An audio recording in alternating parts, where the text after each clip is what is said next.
Hello বন্ধুরা, কেমন আছো তোমরা সবাই? আশা করি তোমরা সবাই খুব ভালো আছো। তো কালকে আমি চলে গিয়েছিলাম বিয়েবাড়িতে একটা। তো সেখানে গিয়ে প্রথমে বউয়ের সাথে দেখা করে তারপর আমি চলে গিয়েছিলাম আমার মেন উদ্দেশ্য খাওয়া দাওয়ার দিকে। তো এখানে আমি প্রথমে স্টার্টারে নিয়ে নিয়েছিলাম চিকেন পকোড়া, আরও কিছু স্টার্টারে ছিল, সেগুলো খেয়ে আমি চলে গিয়েছিলাম খেতে। তো খেতে বসে পড়েছি। প্রথমেই দিয়ে দিয়েছি লেবু, তার সাথে দিয়ে দিয়েছে স্যালাড, স্যালাডের পর এখানে দিয়ে দিয়েছে সস আর ডিমের চপ। তো ডিমের চপটা তো খুবই সুন্দর খেতে ছিল। আর যদিও এটা একটা গ্রাম্য বিয়েবাড়ি ছিল, তো গ্রাম্য বিয়েবাড়ির খাবার দাবার একদম ঘরোয়া পদ্ধতিতে তৈরি হয়, যেটা আমার খুবই ভালো লাগে। তো আমি ডিমের চপটা কেটে সসের সাথে খেয়ে নিলাম, খেতে খুবই টেস্টি ছিল।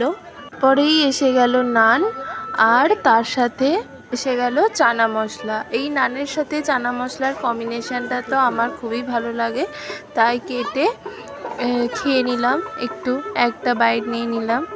টেস্টি টেস্টি নান আর চানা মশলা খাওয়ার পর এখানে চলে এসেছিলো ফ্রায়েড রাইস, যেটা খেতে অসম্ভব সুন্দর ছিল। তো আমি যেমন আগেই বলেছি যে গ্রামের বিয়েবাড়ি খুবই সুন্দর হয়, রান্না বান্না থেকে শুরু করে পরিবেশন থেকে শুরু করে সবই সুন্দর হয়, মানে আমার বেসিক্যালি এটা খুব ভালো লাগে। তো এখানে ফ্রায়েড রাইসের সাথে দিয়ে দিয়েছে চিকেন কষা, আর দুটোর কম্বিনেশান ও হো জাস্ট ওয়াও। তো আমি খেয়ে নিলাম ফ্রায়েড রাইস আর চিকেন কষা। তারপরেই এসে গিয়েছিল চাটনি পাঁপড়।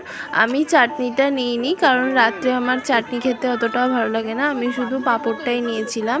তো তারপরে চাটনি পাঁপড়ের পর দিয়ে দিয়েছিল রাজভোগ।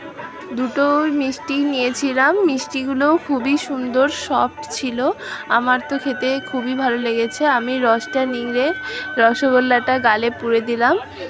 তো পর সব শেষে দিয়ে দিয়েছিল আইসক্রিম আর জল। তো ভিডিওটা এখানেই শেষ করছি, কেমন লাগলো জানিও, টাটা।